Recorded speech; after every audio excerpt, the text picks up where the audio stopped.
Hello, welcome back to another video. Today we got something a little bit more on the lighter side. We got some good old loot goblin.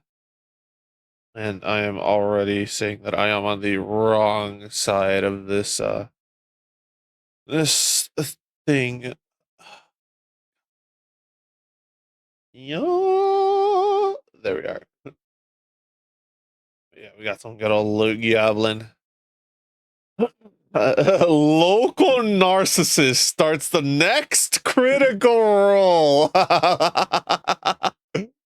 RPG horror stories. Let's get into it. Disclaimer. The content of this video is based on stories shared by online users.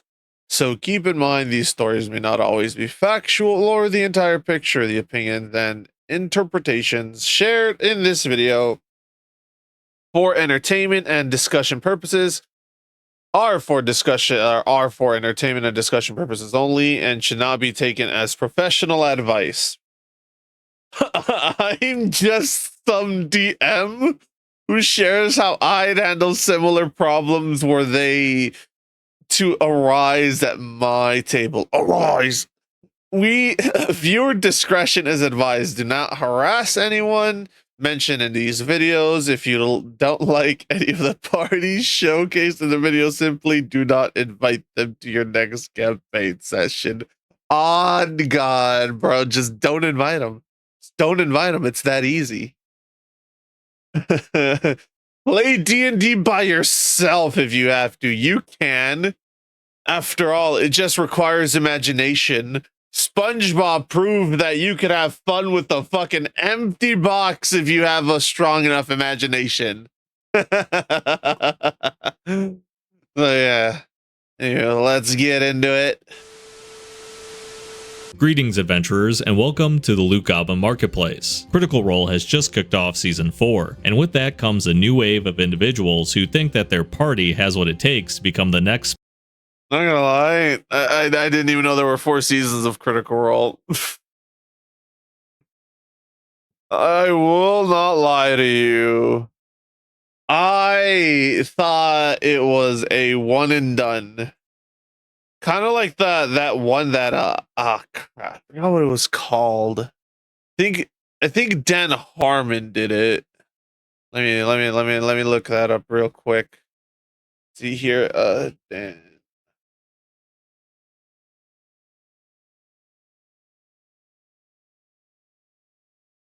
Harmon Quest. Yeah, Harmon Quest. That's what it was. Yeah, I thought it was like Harmon Quest where it only got like 1 season. That was it. Which kind of sucked. I thought it was funny, you know? Like, then again, I haven't seen it in a hot minute. So it could, not be as good as I remember it being, or not good at all. So take my opinion of Harmon Quest with a grain of salt. But I feel like it was pretty funny, you know? But then again, my tastes are pretty trash, so take them with a grain of salt. Yeah, I might have to watch it. Beloved Dungeons & Dragons actual play series. And while some of them end up being right, because obviously Brennan Lee Mulligan had to get his start somewhere in order to be called up to the big leagues, there is definitely a finite amount of actual plays one community can watch. Trying to get someone to watch your favorite actual play series is like casually asking someone to watch One Piece. That series has over 1,100 episodes and nearly 450 hours of runtime that has been released over the course of 2.5 decades. The average actual play series seems to hit that runtime after a year or two. I'm not saying your friend will hate the series you pitched them, I'm just saying that you've asked them to take on a part-time job for the next few months, just so you guys have something to talk about once a week. So whenever Yeah, that's why I try to find people that share my interests. Trying to get people to commit to stuff that I'm interested. I'm just like, you know what? Let's see if I can find people that are interested, that have the same interests as me. And if I can't, well, it sucks ass. Be forever alone, bitch. But honestly, I agree. I agree. It can take a lot of time to get into a new hobby and whatnot. Like even starting a new anime can be a bit of a time consuming and can be a bit of a hassle because even if it's only like a 10 to 12 episode anime with only one season ever released, those types of animes, you're like no game no lives and stuff like that. um even those can be like hard to like pick up because it's like, okay, well, if you already have like other stuff you want to do and watch, then you'd have to put that to the side just to watch something that I recommended you watch. And that's, if it's anime, a half hour of your life gone. And if you don't end up liking it, then that's a half hour of your life wasted. So it's understandable. I hear the dreaded words, I'm thinking of streaming our games online. I just hope that you aren't expecting to become the next Critical Role. If you want to just document your fun adventures with friends and hope some other people enjoy the journey, that is perfect. But if you expect to start up an actual play and within weeks make enough money for it to be your full-time job, you're gonna be in for a rude awakening. You are going to have an uphill battle ahead of you, and I try my absolute hardest to not copy. I will say, I feel like when it comes to content creation, I feel like COVID really made it look like getting into content creation and doing all this stuff would be easy because everyone was at home and they had nothing better to do than to like sit there and watch shit on the internet. And I feel like pre-COVID era content creation, getting into being a content creator like YouTuber and stuff like that was pretty difficult as is, because not that many people you know knew all that much about YouTube to begin with and what type of content was on there and all that type of stuff. Then, COVID hit, boom, no one has anything better to do. They've already finished Netflix. What do they go to next? Might as well just look at funny videos on YouTube. Then after that, it's like, oh, well, I could do that. Oh, these people are getting thousands upon thousands of views and their channels were made like 2 months ago. God damn, I could do that. Then they do it and then they succeed. And then it creates other people to try to do the same thing. And then they succeed. But it's only because no one's able to do anything during COVID. After COVID, everyone's going back to work, going back to living their lives, going back to how it was to pre-COVID. And there are some people who think that, it's still like how it was during COVID. So they try to get into content creation. And then it's like they're not seeing the numbers that they thought they would see. Well, it's like, yeah, no one has time anymore. People got back to living their lives. It's the same thing with like companies during COVID. The best example I can think of, but like I said, the best example I can think of is weed dispensaries. Dispensaries during COVID had this massive boom. Why? Because everyone was home, they were getting stimulus checks, and no one could go to work. So they had money, they had nothing better to do. So what did they do? They quite literally did what South Park showed and just stayed home and bought weed during COVID. So once COVID ended and everyone had to go back to work, guess what? People stopped buying as much weed. So the dispensaries had to drop all these different brands. Like the one that's near my place, they had to drop like nearly, I'd say 70 to 80% of the brands that they had. They now only have it to like a handful of brands. Like they used to have they had like 710, they had West Coast Cured, they had a whole bunch of other brands. Crap, that now I'm blanking on the name. And then they had all this variety and whatnot, and then they like dropped those brands after COVID. Why? Because the COVID boom hit, and all of a sudden it wasn't affordable to it wasn't affordable for the business to keep buying all this inventory and not recouping its profits because no one's buying as much weed. So now they have like a select handful, like your Stizzy, your Raw Garden, your Sluggers, your Jeeters. It's all just a handful of brands now that they have, and it's also only a handful of products.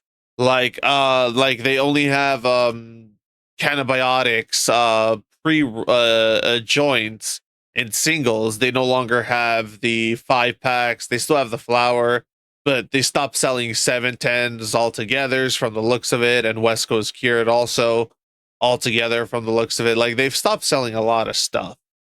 So yeah, like post COVID, shit just everything goes back to normal, and you just don't see that type of stuff. That was I won't say that was a once in a lifetime thing because you never know, it could happen again. But I will say it definitely was a moment in time where if you chose to do certain things, you could have hit it off big, but it's now too late for that. It's like the mining, the gold rush of California back in the day, where everyone was rushing to California to get gold. Then the gold veins just dried up because everyone was mining it.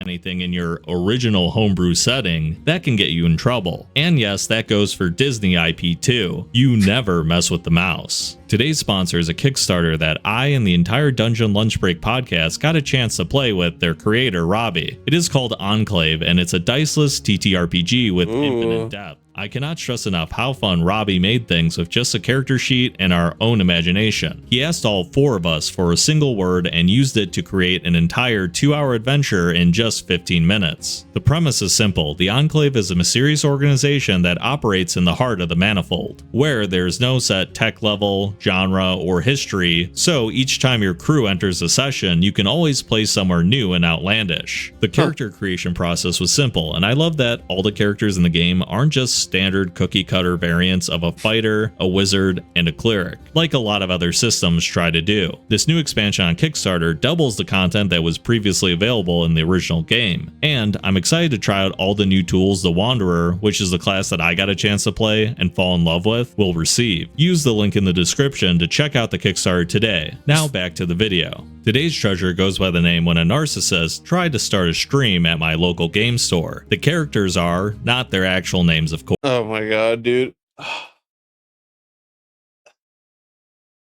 In the privacy of your own home with your friends, sure. I sure. You know what? Whatever. It's you're at home, you're in a private setting. Who cares if like someone wants to record it?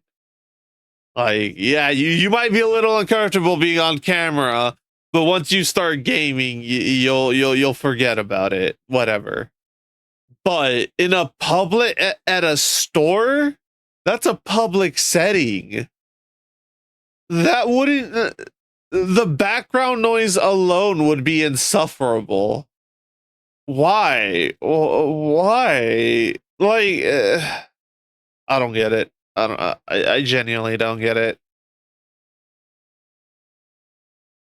Let's. Of course, Joey, the streamer, the owner, and yours truly. Back in my college days, I used to frequent the local game store in my city to play Magic. One day, the owner approached me and asked if I was interested in playing a Dungeons & Dragons homebrew mini-campaign meant for beginners. I agreed. Ooh. The Dungeon Master was a guy named Joey. At this point, I had only played 3 sessions of Lost Mines of Phandelver, so there was a session 0 for character creation. I decided to play a Wood Elf Druid. We played session 1 a week later, and it was alright, even though I thought a Wood Elf Druid. He's playing Halcyon. He's playing Halcyon. it was kind of weird that he did all the narration while his fiance did literally everything else. But hey, to each their own, I guess. I couldn't. Wait, what? Uh,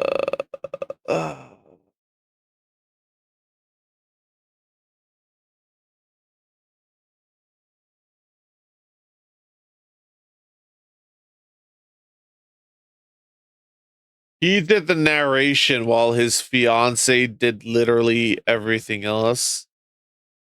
So, what do you mean by everything else? Was he the DM? Was he only like doing the narrative speaking, like, oh, you come across a path, what do you do? And then when it came to like doing like the stat sheets and the numbers, that's what his fiance did?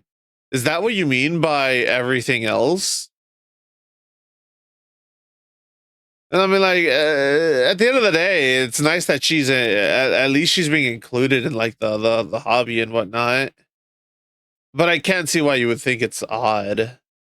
I couldn't make it to a session 2 since I was busy with a few term papers and work, so I approached Joey about this. He assured me that his fiance and her best friend would run the same campaign again next week. They also assured me that they're going to do Dungeons and Dragons now every Wednesday. So the next Wednesday rolled around, no sight of the fiance, her friend, or Joey for that matter. So I asked the owner if they canceled. He just shrugged. I am telling this story because it is a red flag for later. I got really bummed out by that, since I had a lot of fun playing D&D. So when my next paycheck rolled around, I decided to start DMing myself. I DM'd every Wednesday at the local game store until the pandemic hit. I met a lot of really cool people there whom I'm still friends with to this day.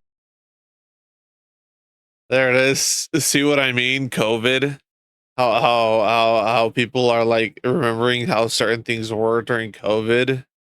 And they're thinking that they could bank on that stuff, not realizing that things have now gone back to pre-COVID era times. No, just a little bit shittier. Even after I moved across the country. Cut to a few months earlier. Joey started hanging out at the store again. He mostly... Correction, it says cut to a few months later. Oh, like, wait a minute, a few months earlier, that oh my god. He says like he hasn't fucked up words that are right in front of him before. Like he hasn't fucked up reading. He did that on Wednesdays before my campaign. One day in summer, he announced that he was going to run a one-shot. The players were meant to be determined by chance. Weirdly enough, 4 of the 6 player spots were occupied by Joey's friends. The 5th one was the owner's daughter for some reason. So basically, only one person got in by chance. It was supposed to be played with... But you can't say that it's at random and then have your friends be more than half. Like, what? Bruh. Pre-written characters that were meant to be Disney princesses. As the store DM, I was invited to play, but I respectfully declined, since I didn't get along with a few of Joey's friends. I didn't hate them, but they were the kind of people I didn't want to be at the same table with. One of them was a power gamer and always had a patronizing tone when speaking to you. Imagine the tone some people take when they explain something to a child. Yeah, no, I'm with you on that one. Yeah, fuck those kinds of people, honestly. I'd lose my shit, dude. Like, honestly. I'd be like, bro, get the fuck out of my house. You're gonna talk to me like that under my roof? Get out. The one shot, which was definitely politically relevant because it had jokes about MacGuffins being called Epstein and Weinstein. The owner's daughter approached Joey and said, well, that was fun. You should start streaming D&D. Okay, come on, why'd you do that? Okay. Joey and his fiance were completely hooked on the idea. Joey wanted to be, you guessed it, the next critical role. So they asked the owner if they could use the store for streaming, to which he agreed to if they managed to get a test stream going. The owner got burned badly on something similar before, which led to him basically throwing away $3,000. The problem with Joey is that he is not a great dungeon master. I'm curious what that story is as well. How do you burn 300 or 3 grand? 3 grand. Yeah, that's 3 grand. How do you damn, dude, oh yeah, you know what? I can see how. I can see how. Like, people convince you to do it, so you invest in like this high quality, high end streaming PC. You get like a really expensive MOBA. You get like liquid cooling. You get like an i9 or a 9950 3D, whichever one is the best one for AMD. You get a 5090, and you get like all this. You get like maybe two 4 to 8 terabytes of storage for recording the live streams, because D&D sessions run for like pretty long times, and that's where you chill. That right there could get you like 2 grand, 2 to 3 grand. So yeah, I can. Well, that's more than that, because I think what the 5090 is by itself like what, a 2 grand graphics card. So yeah, but yeah, like I guess my point is, if you include the build of the PC, the monitor to like monitor chat and all that shit, and like OBS and all that, and that's only if you go with single. Lot if you go like dual monitors and whatnot, so that way on one side you could have OBS, and on the other side you could have like chat in its entirety. Um or that's not accounting for like monitor, keyboard, mouse. Then there's the broadcasting equipment, like the mic, headset, or rather mics, since it's D&D and whatnot. You need like a mic for everyone that's included, or rather for everyone that's attending, rather, not included, the session. So that's probably what 4 to 8 mics that you'd have to get. Like yeah, that can be a pretty expensive endeavor. So yeah, I can't see how you'd burn 3 grand on trying to do that. I had a few conversations with him about his D&D philosophy, which is basically, if you have players that act like crap, that means you haven't given them enough loot. So next time, if you have shitty players at the table, enable them. But the worst part was his world building. I will call his setting Joey's World. The actual name is the name of a French sci-fi comic series, but one letter is changed. Nothing from this setting was original in any sort of way. Usually I have no problem with that, but please bear with me. He stole a bunch of stuff from the 5 ebooks, including names. He had a country named. Okay, so the issue is, when it comes to that, is like the issue is, like he said at the start, is the IPs. Certain IPs are very notorious for not wanting anyone to touch them or make any content with them. Just look at Pokemon with Nintendo. Look at anything Disney related. Look at anything Warhammer related now. Like they're so protective of their IPs that if anyone tries to do anything in those settings, they will immediately get shut down instantly, cease and desist.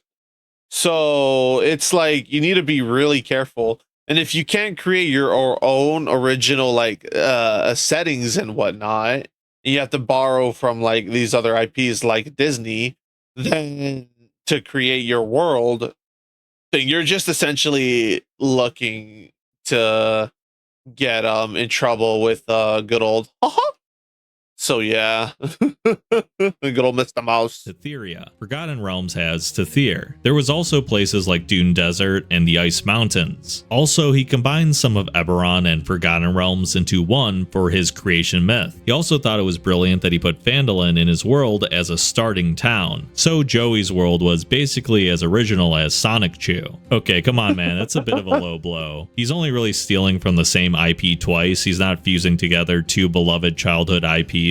But yeah, I totally get your point. This man is never going to have an original homebrew setting that involves Phandalin of all places as the starting town. But yeah, I totally get your point, because if you fuse Eberron and Forgotten Realms together into your own original IP, if you get any eyeballs on this actual play series for some reason, Wizards of the Coast will definitely not allow you to sell this original IP as a Kickstarter project anytime soon. Joey and his fiance then actually wrote a proof of concept and a business plan rolled into one, kind of like their campaign settings. If you have a business, you know that this is a complicated thing. You have to write stuff like business expenses and such. Something like this would take you about 30 to 40 pages, I guess. According to this owner, it was written on 3 pages of a school notebook. By the way, they refused to show this to anyone but the owner. So according to the owner, the business plan had nothing about income or expenses on it, just short, mid, and long-term goals for this project. So it was basically start streaming screaming, "profit." Their concept was also interesting. It literally is that meme. They had zero clue about how much this would cost, how much the equipment would run, because there's no shot. There's no shot they actually expect the store owner to like pay out of pocket for like all the equipment, right? I hope that's not what they're hoping. I hope they're not like banking on the store owner to like invest his own money to like get a computer and all the equipment to like stream. Because if that's what they're thinking, they're in for a really harsh reality check, number one. And number two, I would probably, if I was the store owner, be like, get the fuck out of my store. Be like, what? This was something you suggested and you want me to pay out of pocket for it? Hell no. Like, what? Bro, that's if they expected, the store owner to like pay for shit. If they're actually gonna go out of their way, then to like buy the equipment, then it's their money. They can do whatever they want with it. So yeah, it's just a little funny thing that I thought of. They wanted to start something called a communal art project. So Joey wanted a bunch of minions who would literally do all his work. I know Critical Role has people working behind the scenes, but they get paid. So yeah, like he said, the thing is, those people are getting paid. If you're banking on people doing stuff for free, so you can profit off of it monetarily, they're probably gonna sue you, because they were under the impression that this was a community like thing, not free labor. They're gonna claim that you use their art for your game without permission because they thought it was for like this they thought it was a community project, not like a submission for a video for a tabletop game, I guess. Not a video game in this case. So you're right there, you're already asking to get screwed over.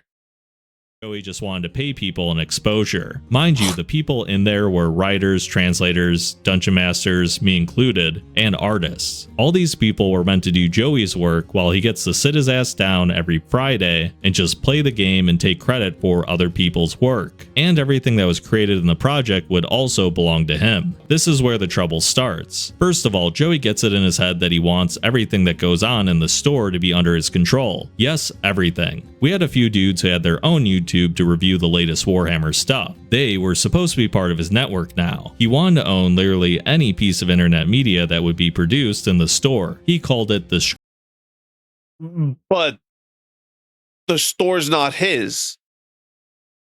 I feel like he'd be able to make that call if he was the store owner. Because at the end of the day, they're using the store to like do all this stuff. They're not doing it at their home. They're doing it at the store. So if I was a store owner, yeah, sure. Like I could understand that. Or like, wanting to get, paid for being for by these people to use the store space for a while to like record and all that stuff. That I can understand. Because you'd essentially have to close down shop for a bit just so that way these people can do their thing. But you don't own the store. How are you going to tell other people that are running their own channels that they have to now answer to you on how they run their channels just because you happen to want to do your own thing in the store? Not to mention, it sounds like your project is the newest one. Why should realistically they answer to you when they're the ones who have seniority in the store to begin with? It's again, like he says at the title, local narcissist. So this actually tracks for narcissists. streaming monopoly. During all of this, Joey had started doing what he called a stream preparation campaign, which was basically meant as a prequel for the entire campaign. It featured an act of magical terrorism enacted by a group only consisting of Dragonborn. His idea was to portray a society of persecution and discrimination. Okay, the whole persecution and discrimination thing aside, Dragonborn, only Dragonborns are attacking this one place. So I guess you could say only dragons are attacking the world. So I guess you could say it's literally Skyrim. I swear to God, if he says that the characters have weird vocal magic that acts as a projectile out of their mouths. Oh god. Considering his DM style, this could have been insanely risky. They also gave each of the players strict character creation rules to prevent weird furry stuff, since this is a serious campaign that deals with serious topics. Also, his fiance was going to be one. Oh my god, dude. You already know this is gonna go to shit when people are like, this is a serious thing, so you have to be serious. It's like, bro, D&D isn't a serious game. It's a goofy game. It's a game of luck and chance. So how, like, it's like, bro, at the end of the day, it's a game, my guy. It's meant to be taken lightly and like as a joke and goof, not as like I said, I haven't seen Critical Role, but I'm sure even in Critical Role, there are times where it just goes down the shitter and becomes Alice in Wonderland, Mad Hatter goofy. You know, it goes from being fucking Lord of the Rings, Fellowship of the Ring, to Monty Python's Quest for the Holy Grail, even in Critical Role. So it's like telling the people that are going to play for this campaign that they have to be serious. It's like you're already shooting yourself in the foot.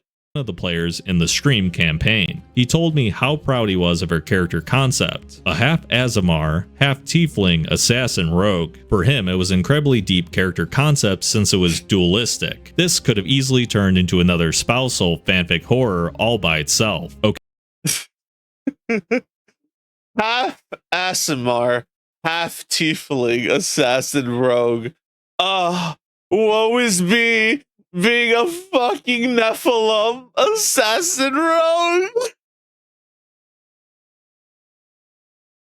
Yo, her fuck.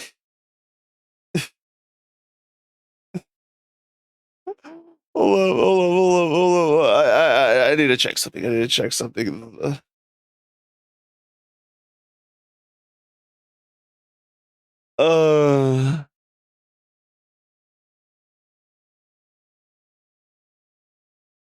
Oh my god. Okay.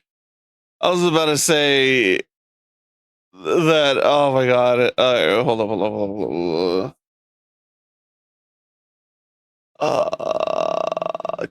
Crap. Oh.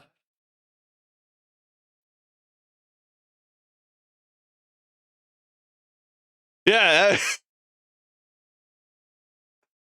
Okay, so you know how she says she's an half Asimir, half Tiefling, assassin rogue. So your character's literally Death from Darksiders. Because Death is a half angel, half demon, assassin rogue. If you think about it.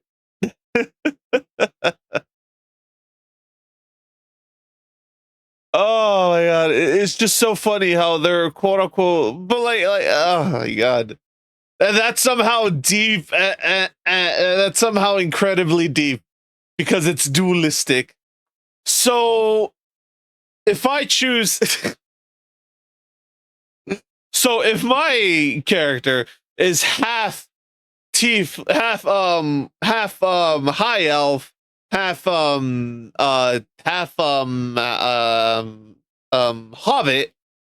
halfling, half man, whatever you call them in D&D. And I came out as a average sized dude Would you consider that to be incredibly deep because I'm quote unquote dualistic?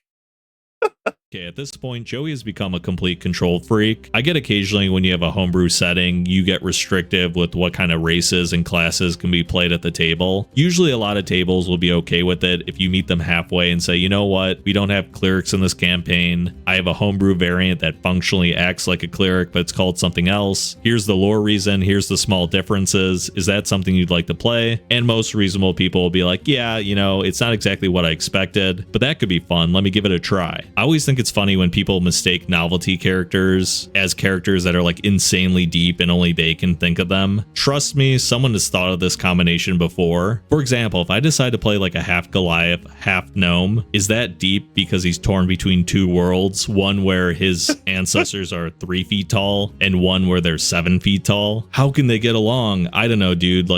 Like I said, an elf and a halfling. Boom. An average human being. An average sized dude of no particular talent whatsoever. Does that somehow make him deep and interesting just because he has elf and halfling heritage ancestry?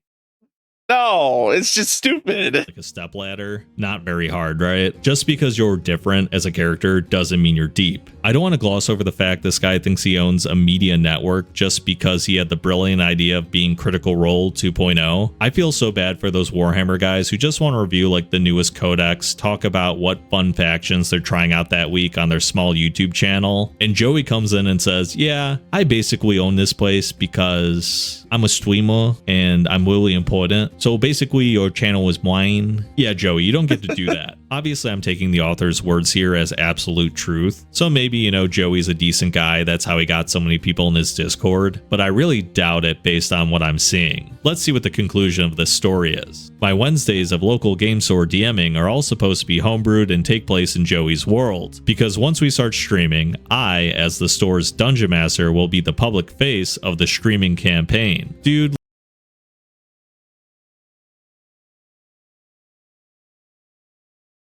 Joey's not even the DM. Joey's not even. This was Joey's idea, and he's not. And Joey himself isn't being the DM. It's gonna be our fucking It's gonna be OP. Great, lovely. Oh, I don't see this going poorly in any way, shape, or form. The control freak is gonna let someone else be in control. I don't think that's gonna happen, and I don't think that ends well. legitimately thought that after we started streaming, people would go crazy and do something like Beatles Mania. He also wanted me to be a co-author, which I declined since I was still very busy with college. And I was glad I noped out of there early. Mind you, at this point, he didn't have any of the necessary equipment to start streaming. That means no lighting, no sound, and more importantly, no cameras. Yeah, that's a bit of an oversight. The store also had a Discord where the Joey's World project was discussed. Joey Like I said, now this actually makes me think that my earlier statement has some actual validity to it. Like, he actually might have thunk that the store owner would have paid for all this himself, and Joey wasn't gonna have to put in a dime.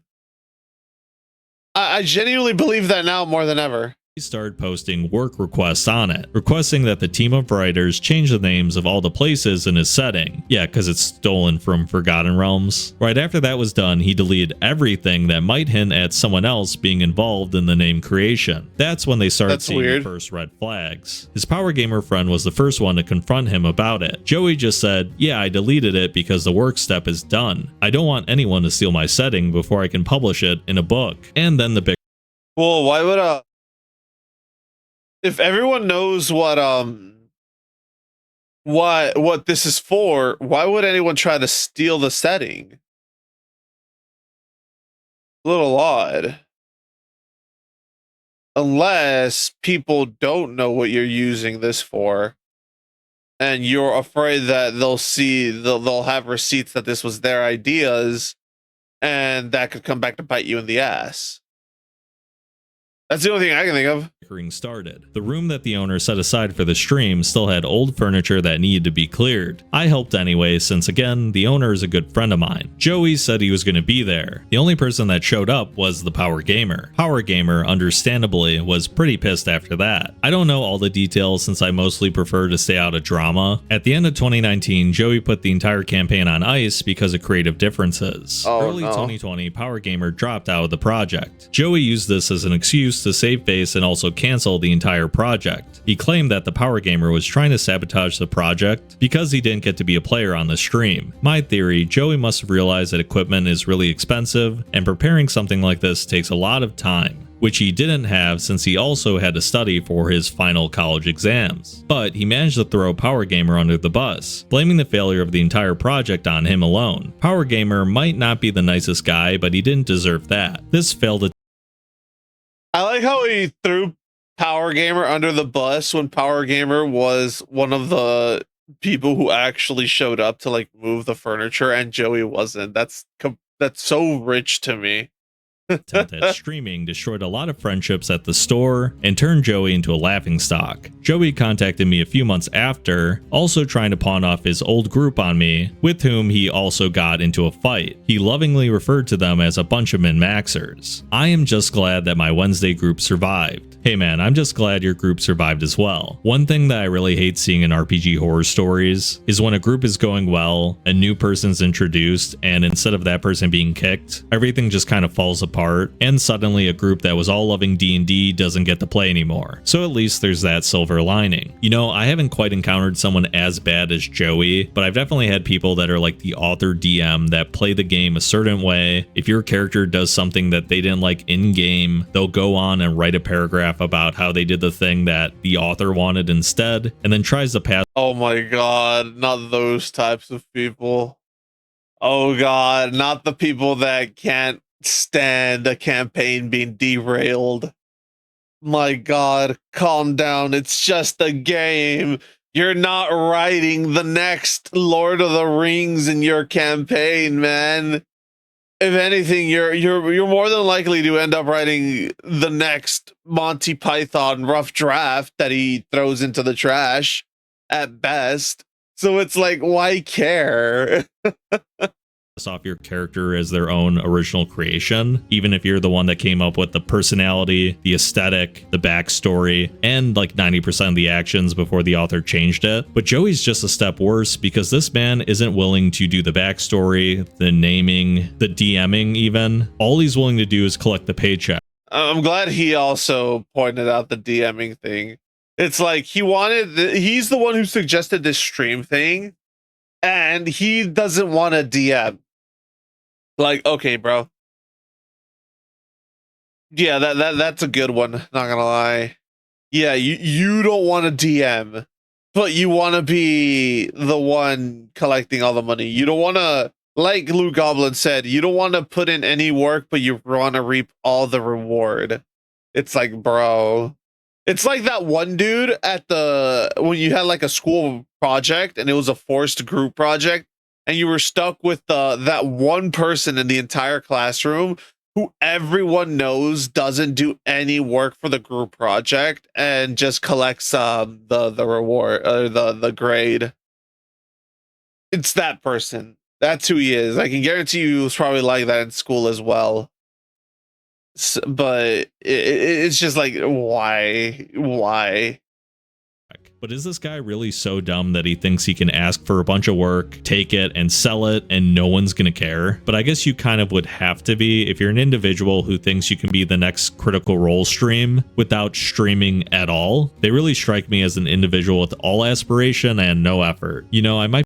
Yeah, this also tells me that he probably has zero clue at all. Like, the fact that he didn't have the equipment probably also tells me that he probably doesn't even know how to set it up to stream whatsoever. He probably doesn't know anything about streaming. He just knows that Critical Role got popular off of streaming, and then they became successful and are now like doing all the stuff that they're doing. I feel like that's all he heard and was like, oh, then I could do that with my group. Didn't do any research at all about what it takes to actually stream this stuff. Be too harsh on the guy. He might make an excellent con artist someday. Just because this scheme didn't pan out doesn't mean that he won't eventually hit it big time. I'd love to hear what you guys think in the comments below. Make sure to like and subscribe if you want to help the channel grow. Thanks again everyone for stopping by. I hope to see you in the next video. Farewell for now. Oh my god. It was a good video, goofy video. A lot of twists and turns. Not gonna lie, I thought they would actually get to like the stream and he'd like lose his shit on stream. I thought that's where this story was headed. But no, they didn't even get to actually streaming. They got to they got to a rough draft of the plan. And that was it. That was like, bro. It sucks ass that it didn't happen, but at the same time, that's what happens when you go into something with a half-assed plan. Hell, that wasn't even half-assed. That was like quarter-assed. But yeah. If you enjoyed the video, like, comment, subscribe, and all that YouTube jazz. And I will catch y'all in the next one later.